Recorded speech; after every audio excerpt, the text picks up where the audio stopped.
तो आज मैं आपको एक अनोखी रहस्यमय कहानी सुनाऊंगा। अगर आप चैनल पर नए हैं तो अभी सब्सक्राइब कर ले तथा कहानी पूरा देखे। अंत में एक अनोखा रहस्य छुपा है। धन्यवाद। तो सुनिए। सृष्टि के एक जटिल कालखंड में भगवान विष्णु ने देखा कि मनुष्य अपने जीवन की सबसे बड़ी शक्ति को व्यर्थ कर रहा है। वह शक्ति थी क्षमा। लोग अपने अतीत की गलतियों, पुरानी असफलताओं और दूसरों द्वारा दिए गए कष्टों को पकड़ कर बैठे थे। इस कारण वे न तो आगे बढ़ पा रहे थे और न ही अपने जीवन में नव आरंभ कर पा रहे थे। विष्णु जी ने सोचा कि उन्हें ये समझाना होगा कि भूलना कोई कमजोरी नहीं बल्कि नए जीवन की ओर बढ़ने का पहला कदम है। एक दूरस्थ पर्वत के पास विश्राम नाम का एक युवक रहता था। विश्राम स्वभाव से अत्यंत दयालु और प्रतिभाशाली था, पर उसका मन हमेशा बोझिल रहता था। इसका कारण ये था कि वह अपनी जिंदगी की पुरानी असफलताओं को कभी भूल नहीं पाता था। यदि उसने कोई गलत निर्णय लिया था तो वह महीनों तक उसी पर पछताता रहता था। यदि किसी ने उसका अपमान किया था तो वह उस बात को वर्षों तक याद रखता था। इस बोझ के कारण वह कभी भी पूरी ऊर्जा के साथ कोई नया काम शुरू नहीं कर पाता था। एक दिन विश्राम ने तपस्या करने का निश्चय किया ताकि वह अपने मन की इस पीड़ा से मुक्ति पा सके। वह जंगल में गया और वहां उसने विष्णु जी का ध्यान करना शुरू किया। कुछ दिनों बाद भगवान विष्णु स्वयं एक साधारण मृगचर्म हिरण की खाल पहनने वाले वृद्ध ऋषि के रूप में प्रकट हुए। ऋषि ने विश्राम के पास आकर पूछा, वत्स, तुम किस चीज के लिए तपस्या कर रहे हो? तुम्हारा मुख उदास क्यों है? विश्राम ने अपनी सारी पीड़ा ऋषि को बताए। हे ऋषि, मैं अपनी पुरानी असफलताओं, मित्रों के धोखे और बीते हुए समय की गलतियों को भूल नहीं पाता। ये यादें मुझे हर पल बांध कर रखती हैं। मैं चाहता हूँ कि प्रभु मुझे स्मृति नाश का वरदान दें ताकि मैं अतीत को भूलकर आजाद हो सकूं। ऋषि मुस्कुराए। उन्होंने विश्राम को पास के एक सूखे हुए पेड़ के पास चलने को कहा। विश्राम, ऋषि ने कहा, तुम चाहते हो कि तुम अतीत को भूल जाओ। बहुत अच्छा, पर क्या तुम सचमुच हर चीज भूलना चाहते हो? यदि तुम अपने माता पिता का प्रेम भूल जाओ, अपने गुरु का ज्ञान भूल जाओ या जीवन में किए गए अच्छे कर्मों को भी भूल जाओ तो क्या तुम्हारा जीवन शेष रहेगा? विश्राम चुप हो गया।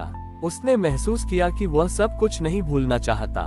ऋषि ने कहा, मनुष्य की सबसे बड़ी भूल यही है कि वह क्षमा और स्मृति नाश को एक ही समझता है। मैं तुम्हें स्मृति नाश का वरदान नहीं दे सकता, पर मैं तुम्हें भूलने की कला सिखा सकता हूँ। ऋषि ने उस सूखे पेड़ को छुआ। तुरंत उस पेड़ पर अनेक ताजे फूल खिल उठे। ऋषि बोले, देखो, ये वृक्ष तुम्हें एक बड़ा पाठ सिखाता है। हर पतझड़ में यह वृक्ष अपने पुराने पत्तों को त्याग देता है, उन्हें भूल जाता है। यदि यह हर साल अपने सूखे पत्तों को पकड़े रहे तो ये कभी नए फूल और नई कोम्पलें पैदा नहीं कर पाएगा। उद्धरण चिन्ह। यही है भूलने की कला। तुम्हें अपनी गलतियों को पूरी तरह भूलना नहीं है, बल्कि तुम्हें उन्हें अपने जीवन से चिपका कर रखना छोड़ना है। तुम्हें अपमान को क्षमा करना है, असफलता को एक सबक मानकर छोड़ना है और पुरानी पीड़ा को अब मैं कौन हूँ इसकी परिभाषा बनाना बंद करना है।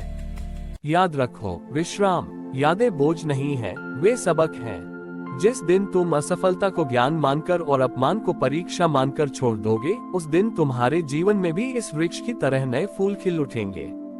यही विस्मरण का वरदान है, क्षमा के साथ आगे बढ़ना। ये कहकर ऋषि अपने वास्तविक भगवान विष्णु के रूप में प्रकट हुए। विष्णु जी ने विश्राम को आशीर्वाद दिया और कहा, मेरे पुत्र, मनुष्य केवल एक ही क्षण में जी सकता है, वर्तमान क्षण। जब तक तुम अपने अतीत की व्यर्थ की यादों को पकड़े रहोगे, तब तक तुम वर्तमान में पूरी तरह जीवित नहीं रह पाओगे। आज से तुम पीड़ा को भूलकर सबक याद रखना सीखो। विश्राम को ज्ञान प्राप्त हुआ। उसने अपने अतीत के बोझ को छोड़ा और अपने जीवन के वर्तमान क्षण में पूरी ऊर्जा से जीना शुरू किया। कहानी का अंतिम सत्य, जीवन में आगे बढ़ने के लिए हमें अपनी यादों को नष्ट नहीं करना है, बल्कि कष्टदायक यादों को क्षमा करना और सकारात्मक अनुभवों को संजोना सीखना है। क्षमा ही नए जीवन का द्वार है। विष्णु जी के अंतर्ध्यान होने के बाद विश्राम के मन से वर्षों का बोझ उतर गया था। उसके चेहरे पर अब वैसी निराशा नहीं थी, बल्कि नई शुरुआत का दृढ़ संकल्प था। उसने उसी क्षण तपस्या त्याग दी, क्योंकि वह समझ गया था कि असली तपस्या मन की गांठों को खोलना है, शरीर को कष्ट देना नहीं। विश्राम अपने गांव वापस लौटा। उसका पहला कार्य था उन लोगों से मिलना जिन्होंने उसे अतीत में कष्ट दिया था। गांव में शत्रुघ्न नाम का एक व्यापारी रहता था, जिसने वर्षों पहले विश्राम को एक व्यापारिक साझेदारी में धोखा दिया था, जिसके कारण विश्राम को भारी नुकसान हुआ था। विश्राम वर्षों से शत्रुघ्न के प्रति कटुता पाले हुए था, यही उसकी सबसे बड़ी मानसिक पीढ़ी थी। विश्राम सीधे शत्रुघ्न के पास गया। शत्रुघ्न उसे देखकर सहम गया, क्योंकि उसे लगा कि विश्राम पुराना हिसाब बराबर करने आया है। विश्राम ने मुस्कुराते हुए कहा, शत्रुघ्न भ्राता, मैं यहाँ तुमसे कोई शिकायत करने नहीं आया हूँ, मैं तो तुम्हें धन्यवाद देने आया हूँ। शत्रुघ्न चौंक गया। धन्यवाद? किस लिए? विश्राम ने कहा, जब तुमने मुझे धोखा दिया था तो उस नुकसान के कारण मैं बहुत दुखी हुआ था। मैंने वर्षों तक तुम्हें दोषी माना, पर आज मैं जानता हूँ कि तुम्हारी उस गलती ने मुझे जीवन का सबसे बड़ा सबक सिखाया कि किसी पर भी आंख बंद करके भरोसा नहीं करना चाहिए और जीवन में हमेशा एक वैकल्पिक मार्ग रखना चाहिए। यदि वह असफलता मुझे न मिलती तो मैं कभी भगवान विष्णु की ओर मुड़ता ही नहीं।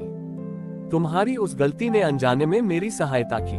आज मैं उस पुरानी बात को पूरी तरह क्षमा करता हूँ और अपने मन से उसका बोझ हमेशा के लिए उतारता हूँ। मैं अपनी गलती की मैंने अतीत को पकड़ रखा था के लिए भी क्षमा चाहता हूँ। ये सुनकर शत्रुघ्न का हृदय पिघल गया। उसने अपने जीवन में कभी नहीं सोचा था कि विश्राम उसे क्षमा कर देगा।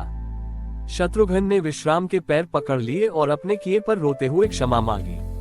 उस क्षण विश्राम ने केवल शत्रुघ्न को क्षमा नहीं किया, बल्कि अपनी पुरानी बोझिल पहचान को भी क्षमा कर दिया। विश्राम ने अपने ज्ञान को दूसरों के साथ साझा करना शुरू किया। उसने लोगों को सिखाया कि कैसे पुरानी यादों को एक सूखे पत्ते की तरह त्यागना है, ताकि नए विचार और नए अवसर कोम्पलों की तरह फूट सकें। उसने लोगों को बताया कि जब हम किसी को क्षमा करते हैं तो हम उस व्यक्ति पर उपकार नहीं करते, बल्कि हम स्वयं को उसके बंधन से मुक्त करते हैं। इस नए दृष्टिकोण के साथ विश्राम ने फिर से व्यापार शुरू किया। इस बार वह पुराने अनुभवों से सीख लेकर पर बिना किसी डर या पछतावे के आगे बढ़ा। उसके काम में एक नई ऊर्जा और सफलता थी। समय के साथ विश्राम की ख्याति एक ज्ञानी और शांत मन वाले व्यक्ति के रूप में फैल गई।